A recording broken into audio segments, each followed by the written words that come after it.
समस्त भारतवर्ष के होमगार्ड जवानों, नगर सैनिक जवानों, गृह रक्षी जवानों, हाथ जोड़ के प्रणाम। साथियों, हमने पहले भी काफ़ी कोशिश करी और कल परसों नरसों भी काफ़ी दिन से किया और सबसे बात हुआ और उसमें कुछ हल नहीं निकला। और all India home guard welfare association register number 34,987 काफ़ी दिन से कुछ ऐसे संघर्ष कर रही थी वे आप अपना बैनर झंडा रखो, किसी को कोई दिक्कत नहीं है, न कोई परेशानी है, लेकिन कुछ चाह रहे थे कि हमें all India home guard register number में मिलाया जाए। उससे हमारी कमेटी के कुछ लोग नाराज़ थे कि वे कमेटी में इतने बढ़ावा नहीं करेंगे, पहले ही ओवरलोड है और उसका कंट्रोल करना भी मुझे लग रहा है मुश्किल है। अध्यक्ष नया, राष्ट्रीय अध्यक्ष नया बनने के लिए कोई तैयार नहीं है, तो काफ़ी दिक्कत आई। तो मैंने फिर ये सोचा आगे एक और बात कर, तो काफ़ी हमने सोचा भाई जितने भी संगठन है बड़े राष्ट्रीय लेवल के हैं, जितने भी टेलीग्राम चल रहे हैं, उनसे सबसे बात किया जाए। तो बात करना तो घना तो उचित नहीं रहा, बाकी जो हम सोच रहे थे वो बात बना भी नहीं। और मुझे लग रहा है अब टुकड़े टुकड़े में कोई काम करे या ना करे, कोई ऐसा, मैं तो बहुत कमज़ोर हूँ, हाथ जोड़ के बता रहा हूँ, पर कोई ऐसा बलधारी भी नहीं जो पूरे होमगार्ड को एकता में लिया है। एक जिला प्रेसिडेंट है, वो भी अपने आप को बहुत बड़ा समझ रहा है, और प्रदेश अध्यक्ष तो ये कहता है कि भाई अब मेरी तुत्ती बोल रही है, मेरे बस के ये है वो है। तो अब सबसे कमज़ोर कौन है?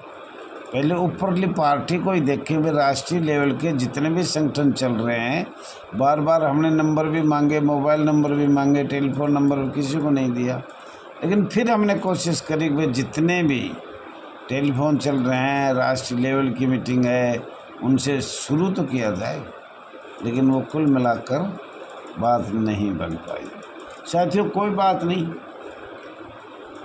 भारतवर्ष में करीब 6 लाख होमगार्ड की लिस्ट है, 8 है, 10 है, वो तो जितने भी हैं। पर अभी मुझे लग रहा है कि या तो दहिया जी में कुछ कमी या उनमें कमी, मैं अपना ही नाम लूँगा, उनका लूँगा तो ठीक नहीं तो कोई टेलीग्राम इकट्ठा होना चाह रहा है, एक ने कोई प्रदेश का कोई आवाज़ आए कि प्रदेश अध्यक्ष कोई एकता चाह रहा है, किसी की कोई आवाज़ नहीं, नील सन्नाटा, जीरो। हमने भी फिर आज सोच लिया भाई जब इनको ही ज़रूरत नहीं तो हम तो वैसे बूढ़े हो गए, ऊपर हो गए, 60 से 15 साल ज़्यादा गई।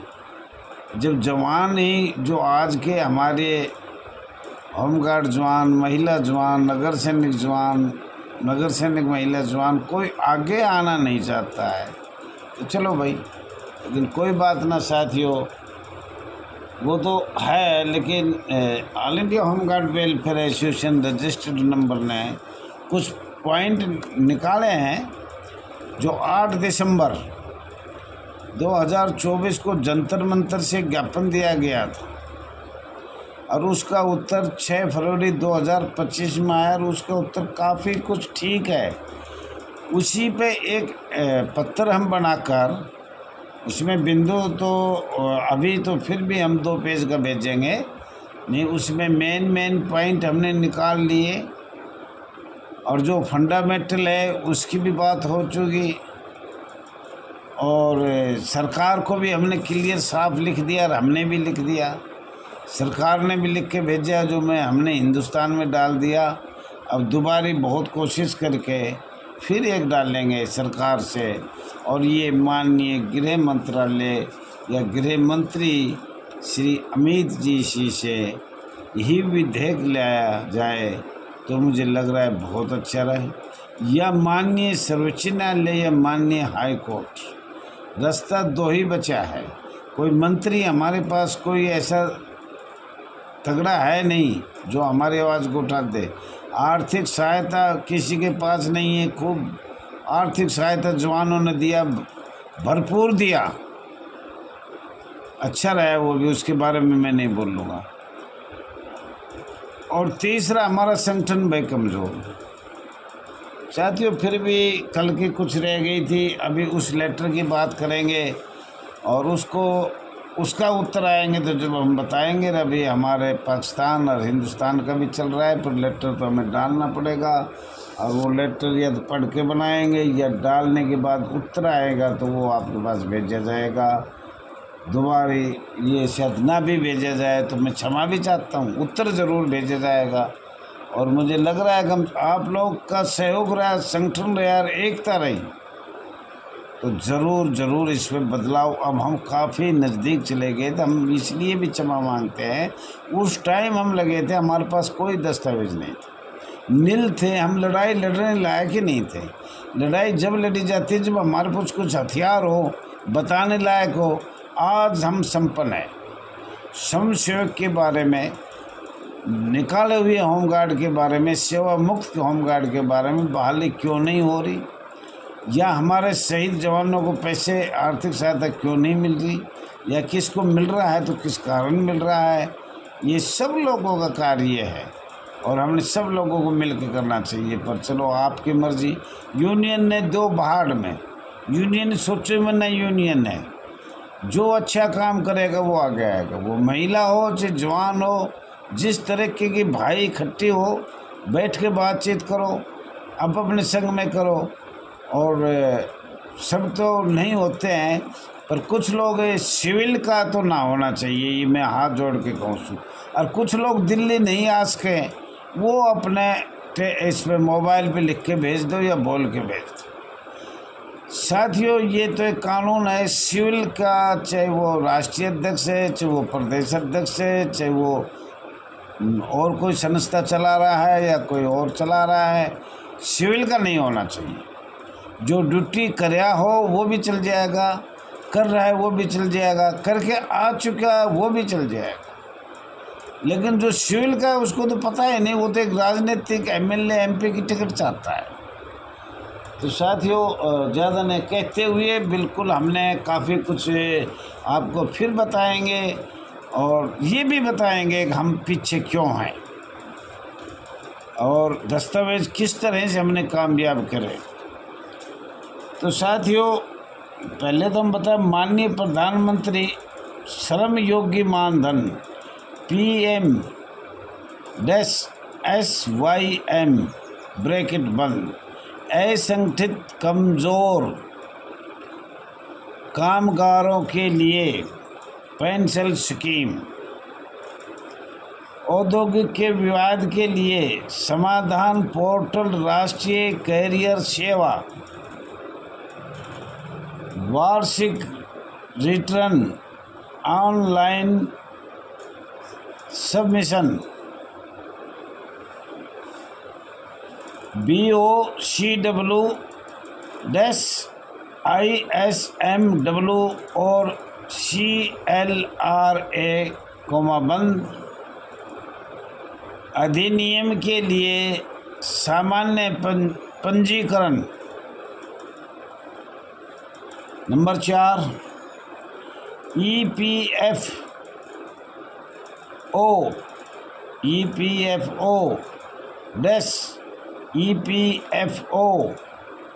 और ESIC के लिए सामान्य पंजीकरण। साथियों ये माननीय प्रधानमंत्री ने कोई नियम कानून बनाया है, उसका पंजीकरण के बारे में है, और आपका बताया था मैंने SC ST के लिए कोई कानून बनाया है, तो उनके लिए ये सुविधा है, उसमें देखना भी पड़ेगा आपने, और वो उसको भी मैं भेज दूंगा कल परसों पढ़ के, शायद बता दिया या मैं भूल गया।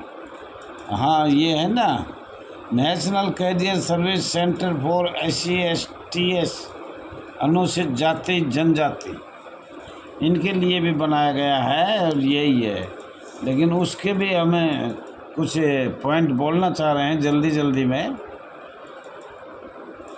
श्रम रोजगार मंत्रालय की वेबसाइट जरूर देखना चाहिए। श्रम और रोजगार मंत्रालय द्वारा केंद्रीय श्रम अधिनियम जरूर पढ़ना चाहिए आप लोगों ने। श्रम और रोजगार मंत्रालय के महिला श्रम प्रकोष्ठ के बारे में जरूर ध्यान दिया जाए।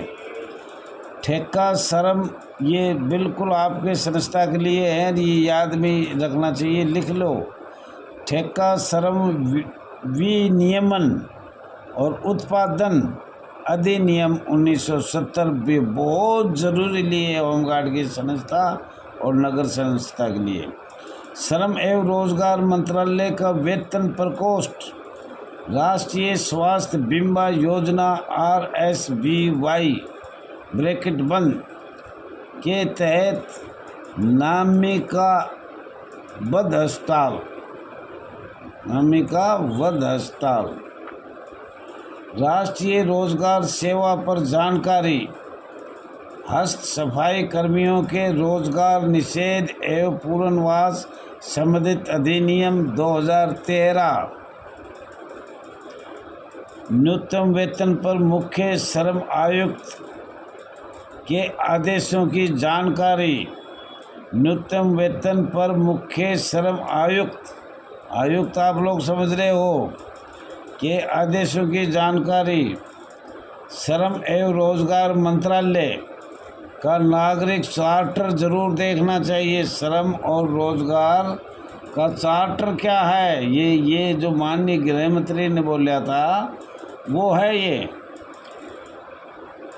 छठे, वेतन आयोग की सिफारिश के अनुसार पेंशन एवं परिवार पेंशन के संशोधन के लिए फारूफ तैयार किया या होना चाहिए।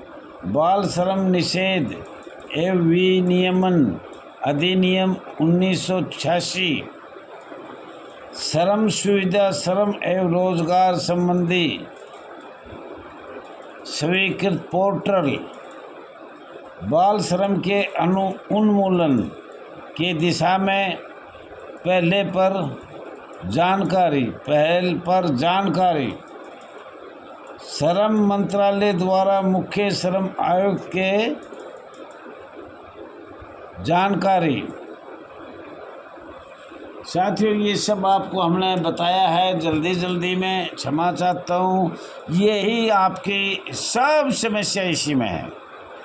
और ये हमने 15 पॉइंट और है, ये हम तैयारी कर रहे हैं और ये करके हम सरकार को दोबारा भेजेंगे। आपका संघर्ष रहा, कामयाबी मिलेगी। लेकिन साथियों, all India home guard welfare association तो किसी से खर्चा भी नहीं मांग रही, कोई खाएगी नहीं है तो बताओ। कभी किसी ने 1000 रुपये भी दिए तो बताओ।